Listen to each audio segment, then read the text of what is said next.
Papa, Oui, Violette. le Seigneur Cristal, c'est quoi son armure? Il est sans constellation. Et les deux camarades de Sean? Sans constellation. La copine de Sina? Sans constellation. Et la tarentule? Sans constellation? Perdu, c'est la tarentule! Non, sans constellation. Mais c'est débile! Eh bien, oui, en effet, tu as raison. Il est temps de les répartir et de leur donner une vraie armure à ces personnages.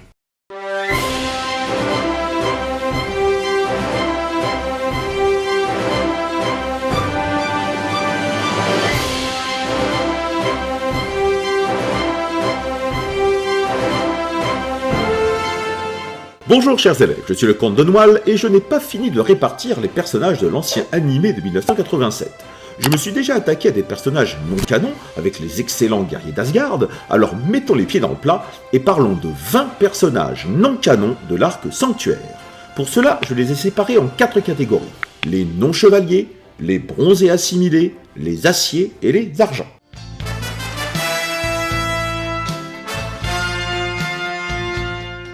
L'animé allant parfois plus rapidement que le manga, les animateurs devaient réaliser des épisodes filler, autrement dit, inventer des péripéties occupant un ou plusieurs épisodes pour laisser le temps au manga de reprendre un peu d'avance sur l'animé. Le plus célèbre et le plus long des fillers étant bien sûr l'arc Asgard, inexistant dans le manga. L'arc Sanctuaire en manga n'était pas terminé en 1987, du coup les responsables de l'animation ont dû inventer, improviser, quitte à devenir incohérent avec l'œuvre originale et avoir beaucoup de mal à retomber sur ses pattes ensuite. Sache que Cassius était mon petit frère. À cause de toi, il n'a pas pu devenir un chevalier, mais pire encore, suite à ce combat, il a perdu la raison, et je vais le venger. Le cas du grand Pop Arlès, soi-disant petit frère de l'ancien grand Pop, et qui venait juste de prendre sa place, en est un bon exemple, puisque la tentative de meurtre sur Athéna datait de 13 ans. Les personnages non canons sont donc des personnages qui n'existent pas dans le manga. Certains sont absurdes, d'autres très intéressants, et d'autres posent des problèmes de continuité avec la suite du manga. Qui sont-ils, et dans quelle maison de Poudlard vais-je donc les répartir ?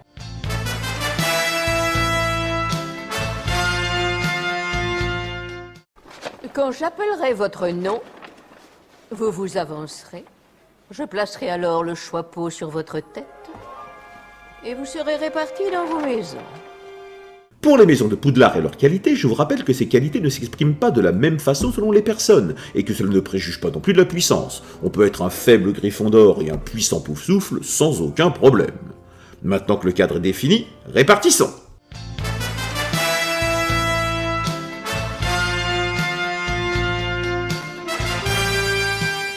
Giga, ou Gigard, c'est le commandant des armées du Grand Pop, agissant directement sous les ordres de ce dernier.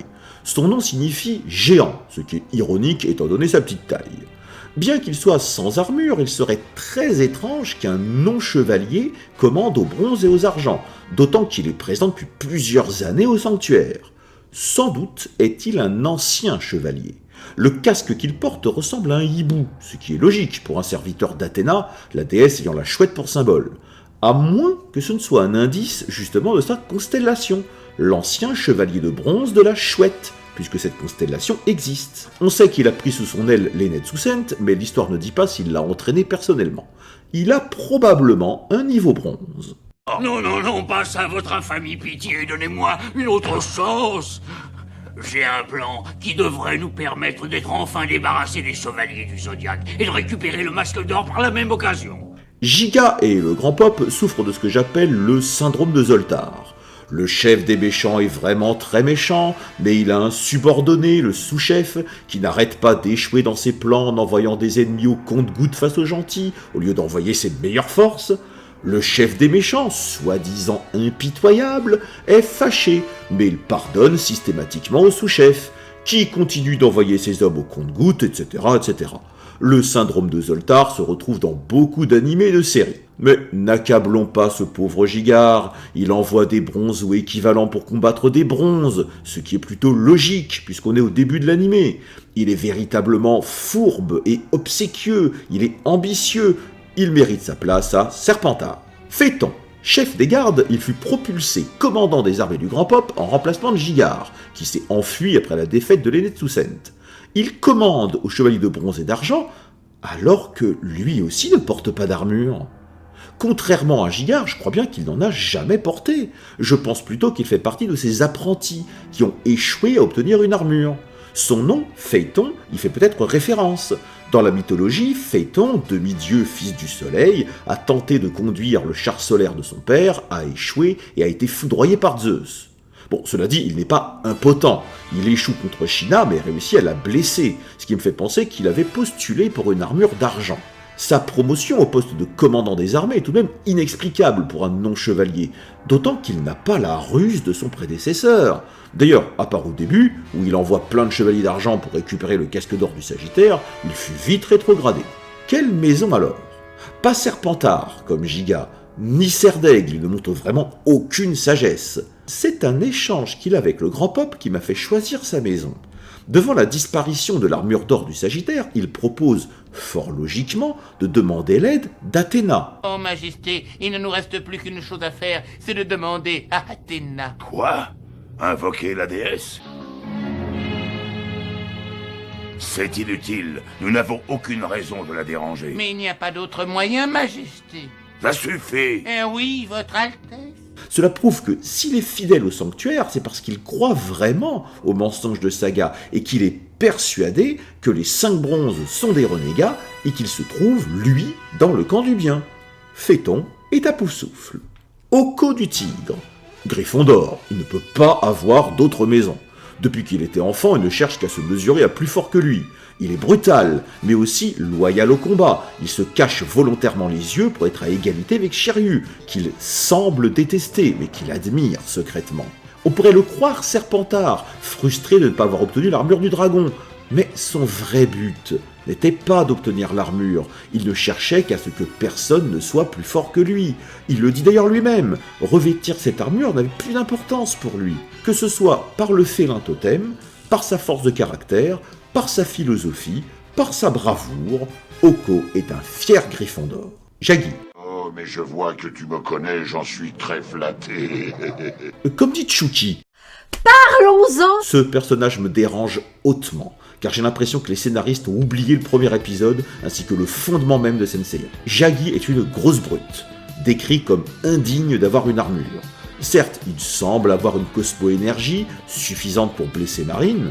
Il est décrit comme l'homme le plus violent et le plus cruel qui ait jamais foulé le sol du sanctuaire, masque de mort appréciera. Sa technique de combat est décrite comme excellente, et on se demande bien pourquoi. Tout ce qu'il a fait, c'est se servir de sa force. Son seul exploit semble être d'avoir vaincu les gardes du sanctuaire, et il ne montre guère que ses muscles et sa grande taille contre Marine. Le combat avec elle pose 2 gros problèmes. Le grand Pop m'a promis de me faire chevalier si je te tuais avant que tu ne rejoignes les autres. D'abord, il affirme que le grand peuple lui a promis une armure s'il arrêtait Marine. Et je ne vois pas comment c'est possible. L'armure ne peut aller qu'à quelqu'un qui en est digne. Sinon, l'armure d'or du Sagittaire serait restée soudée à Ikki au début de l'animé. Et Cassius aurait éliminé tous ses concurrents, mais jamais il n'aurait pu porter l'armure, puisqu'il n'avait pas de cosmo-énergie. Il en est de même pour Jaggi. Enfin, deuxième problème, il devrait se faire massacrer.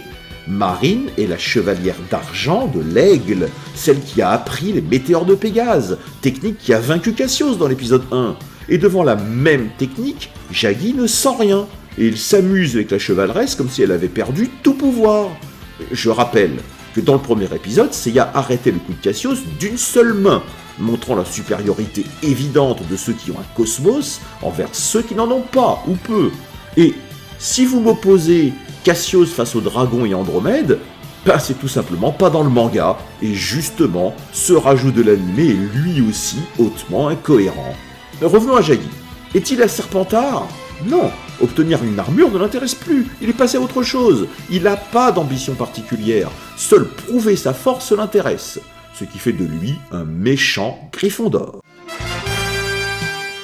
Docrates, de par son design et son attaque associant Hercule, ce soi-disant frère de Cassius est fort probablement le chevalier de bronze de l'hydre femelle, l'hydre gigantesque à plusieurs têtes que combat Hercule, à ne pas confondre avec l'hydre mâle, autrement appelé serpent de mer, armure portée par Ishi.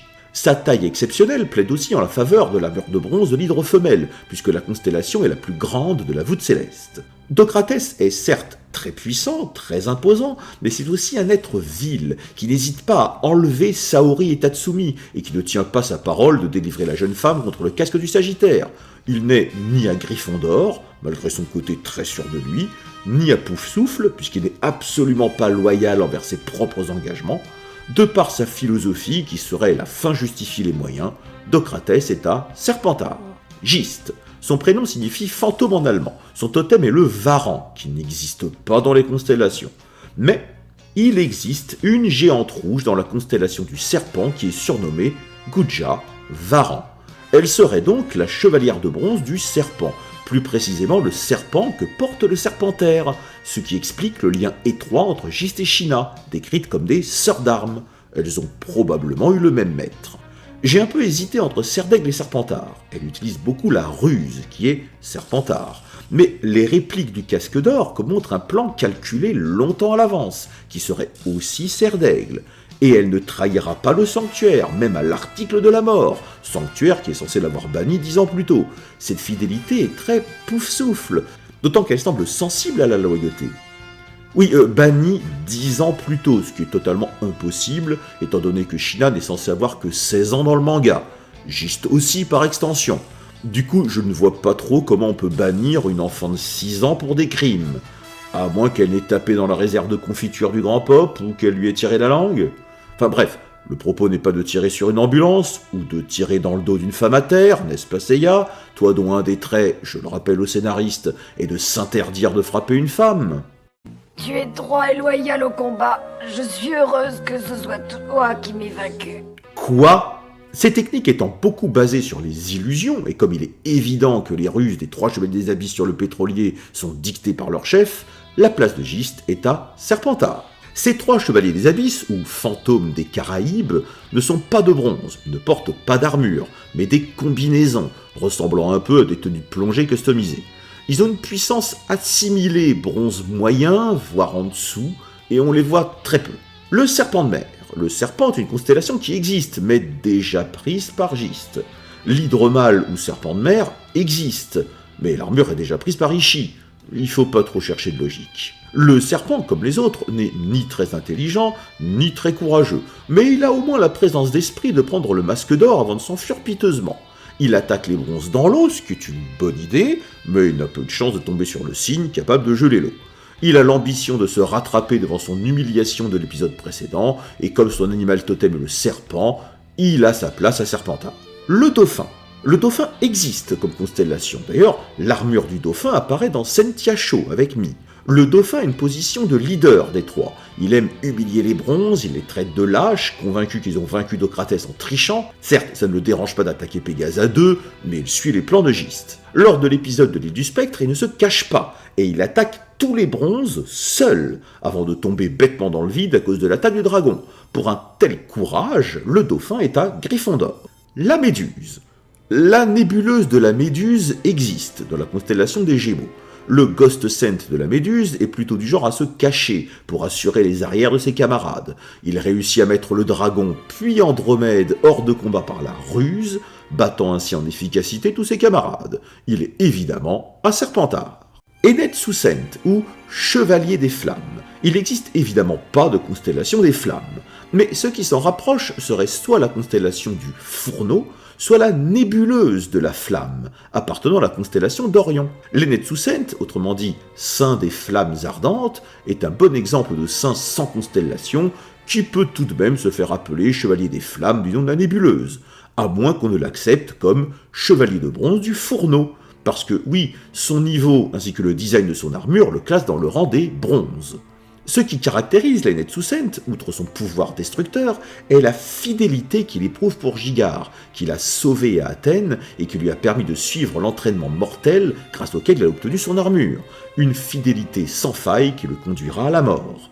L'Enetsu Scent est à Poufsouffle. Reda, ce compagnon d'entraînement de Shun, particulièrement fier, lâche et antipathique, a une armure certes très couvrante mais qui ne peut être que de bronze, à l'égal de son camarade Spica. Reda est le nom d'une étoile de la constellation de l'Aigle, ce qui n'aide pas pour son armure. Mais certains fans suggèrent qu'il s'agit du poisson austral, correspondant au monstre marin à qui Andromède était sacrifié. Bon, guerre de suspense pour sa maison de Poudlard, il le dit lui-même à Sean, il est prêt à sacrifier tout le monde, même ses amis, pour arriver à ses fins. Je suis prêt à risquer ma vie et celle d'un ami pour y arriver, mais toi tu ne l'es toujours pas. Et puisque pour lui la fin justifie les moyens, il ne peut être qu'un Serpentard. Spica, sa constellation est disputée. Il est peut-être le chevalier de bronze de Cassiopée. Après tout, Spica est une étoile de la constellation de la Vierge, et Cassiopée est la mère d'Andromède, ainsi que l'épouse de Céphée. Ce serait donc logique que l'armure soit sur l'île d'Andromède et que ce soit Céphée qui entraîne le porteur de cette armure. Je sais que l'armure de Cassiopée apparaît dans Sentia-Show, mais de toute façon le personnage de Spica n'est pas canon, je vous le rappelle. Autre suggestion, il pourrait être le chevalier de la couronne australe, de par la forme de son casque et la place de la constellation sur l'hémisphère sud comme celle du caméléon. Spica n'est guère plus courageux que son camarade Reda, bien que lui au moins n'attaque pas une June blessée. Il rappelle à Sean la légende d'Andromède pour tenter de justifier le meurtre de sang-froid qu'il s'apprête à commettre, et n'en revient pas de la volonté de Sean, faisant le parallèle entre se libérer de ses chaînes et se libérer de son destin. Jolie image, et volonté de rationaliser ses actes. Spica est un cerf d'aigle. Dans l'anime, c'est Mitsumasa Kido qui eut l'idée de créer des armures mécaniques, et qui a demandé au docteur Asamori Akase de les créer. En tout cas, une chose est sûre, c'est que M. Kido était un grand homme. Il a pensé vraiment à tout. Le phénix du manga s'étranglerait en entendant ça. Dans la réalité, c'était pour placer des jouets, avec des armures transformables. Les chevaliers d'acier ne servent à rien dans l'histoire, et ils disparaissent après l'épisode 41. Mais passons ce côté mercantile et restons dans l'histoire. Ces chevaliers d'acier n'ont pas de Cosmo-énergie. Ils ont subi un entraînement particulièrement difficile, mais ils dépendent de leurs armures pour leur pouvoir. Sho a l'armure céleste du Toucan. Le Toucan existe comme constellation, mais je rappelle que les armures d'acier ne sont pas des armures d'Athéna, et qu'il doit donc exister une armure de bronze du Toucan quelque part. Sho est le leader des trois aciers, enfin du moins c'est celui qu'on voit le plus. Il est capable d'aspirer le pouvoir de son adversaire et de lui renvoyer grâce à ses brassards turbines. C'est lui qui a aidé Seiya contre la tarentule, puis c'est lui qui prit la décision de chercher Sean qui était en retard, sans succès, de par son signe céleste, par ses prises de décision et sa volonté de chercher les autres. Sho est un cerf d'aigle. Ushio a l'armure marine de l'Espadon. La constellation de la Dorade existe et elle est aussi appelée Espadon. Ushio n'a pas vraiment de caractérisation, son seul fait d'arme étant d'avoir réussi à mettre le chevalier d'argent de Persée à terre pendant quelques secondes avant de perdre comme les autres. Il protège cependant les bronzes et les aciers face au pouvoir de Spartan grâce à ses ondes. Sa cicatrice semble montrer qu'il aime prendre des risques et ses interventions contre les argents semblent aller dans ce sens. Ushio est à Gryffondor. Daichi a l'armure terrestre du Petit Renard. Le Petit Renard existe comme constellation. Il a lui aussi très peu de caractérisation, il suit ses camarades mais ne montre aucun pouvoir spécial. De par son signe terrestre, sa couleur et le fait qu'il suive sans faillir ses camarades, Daichi est à Poufsouffle. Le chevalier de cristal, officiellement sans constellation. Je choisis de le mettre au rang de chevalier d'argent, de par son design, sa cape et le fait qu'il soit le maître d'un bronze. Le signe du cristal n'existant pas, on peut le supposer chevalier d'argent de la couronne boréale, ce qui serait en raccord avec le froid, à moins qu'il ne s'agisse du télescope ou du microscope. Une autre supposition serait qu'il ne soit pas une armure d'argent, mais une des 4 armures mystérieuses qui n'appartiendraient à aucune catégorisation. Bon, peu de suspense pour la maison de ce chevalier, il est fondamentalement bon et patient, il est loyal à ses idéaux et à son disciple, le Seigneur Cristal est un excellent Poufsouffle. Spartan. Il ne peut être qu'un chevalier d'argent, puisque Shina a ce rang et a choisi Persée pour l'accompagner. Spartan est probablement le chevalier d'argent de la boussole. Après tout, son pouvoir télékinésique arrive à désorienter un avion. Spartan a l'étrange Cosmo-énergie dorée, bien qu'il ne soit pas un chevalier d'or, peut aussi donner des coups sans bouger, téléporter un adversaire et devenir intangible, beaucoup de pouvoirs servant à désorienter l'adversaire, plus qu'à le vaincre. Pour ce chevalier, j'ai hésité entre Poufsouffle et Cerf d'Aigle. Il semble très attaché à ses camarades d'argent, prêt à s'attaquer aux 3 aciers et aux 3 bronzes pour venger Persée, mais il a eu assez de sagesse pour se retirer du combat. Il a eu l'intelligence de téléporter Pégase, puis de bloquer le dragon pour que Persée puisse tous échanger en pierre. Spartan est un Cerf d'Aigle. Arachné, le chevalier d'argent de la Tarentule. La Tarentule est une nébuleuse dans la constellation de la Dorade. C'est un chevalier d'argent, il l'affirme lui-même. Je suis le chevalier d'argent Tarantula Arachné. Et il n'est absolument pas à Gryffondor, ni à Poufsouffle. Il violente un enfant, il défie en duel un Seiya sans armure, et il n'a même pas l'excuse de penser être dans le camp du bien, car il reconnaît volontiers incarner le mal.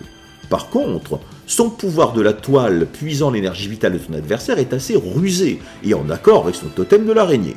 Sans grande surprise, Arachné est un Serpentard. Shiva, chevalier d'argent du Pan. Le Pan existe comme constellation, d'ailleurs Sentiacho nous montrera une chevaleresse du Pan, ainsi que Senseiya Omega. Shiva est sûr de lui, comme son comparse, et il est difficile de discerner s'il a conscience de quelle pourriture il est, ou s'il est vraiment convaincu d'agir pour le mieux. Sa tentative de meurtre sur la petite fille en est un excellent exemple. Allez, pourquoi tu fais ça à cet enfant? La malheureuse avait perdu le seul parent qu'elle avait. Sa vie aurait été misérable jusqu'au bout. Je lui ai épargné ses souffrances en enlevant son esprit. Il est fier de son savoir. De plus, il résiste à l'illusion du phénix, ce qui montre une grande force de volonté et une absence de doute. Pour toutes ces raisons, Shiva est un cerf d'aigle. Agora, le chevalier d'argent du lotus. Agora en sanskrit signifie sans peur, sans difficulté. Mais pourtant, des difficultés pour trouver un rapport avec les étoiles et les constellations, j'en ai éprouvé. Alors oui, il existe la nébuleuse de la Rosette dans la constellation de la Licorne, mais pas le lotus. À part sa symbolique bouddhiste, il est bien le seul à qui je n'ai trouvé aucun rapport de près ou de loin avec les étoiles. Agora a une technique bien particulière. Il doit attendre que la fleur de lotus s'ouvre pour envoyer son coup mortel, laissant libre cours à ses adversaires de l'attaquer avant. Sans la paralysie occasionnée par Shaka, il est vulnérable. Agora, contrairement à Shiva, ne nie pas son rôle d'assassin. Il fait seulement remarquer, à juste titre, que Phénix est un assassin lui aussi. Dis-moi, chevalier Phénix, pour quelle raison te bats-tu? N'es-tu pas toi-même un vulgaire assassin? Combien d'hommes as-tu envoyés dans l'autre monde? Combien de batailles meurtrières as-tu gagnées? Réponds-moi. Très fidèle à son maître et au grand pop, il ne conçoit pas qu'on puisse se rebeller contre l'un ou l'autre. Et quoi qu'il lui arrive, il est prêt à remplir sa mission. Pour une telle fidélité, Agora est à Poufsouffle.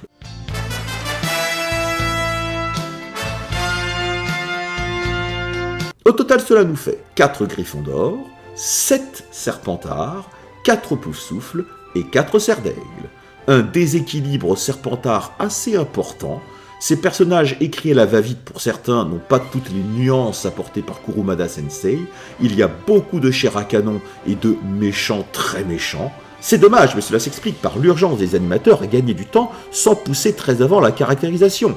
Contrairement à l'arc Asgard, qui a montré que des personnages non écrits par Kurumada pouvaient aussi être très intéressants.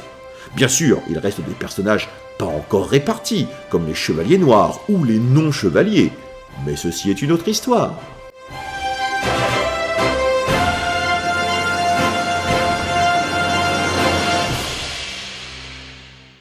Eh bien Violette, je les ai répartis dans une constellation la plupart d'entre eux. Ce ne fut pas un travail facile, mais j'espère que tu es satisfaite du résultat. Je serai satisfaite quand tu auras réparti mon personnage préféré. Un bronze? Un or? Déjà fait? Non, Pandore dans l'Arcadès. Par l'enfer!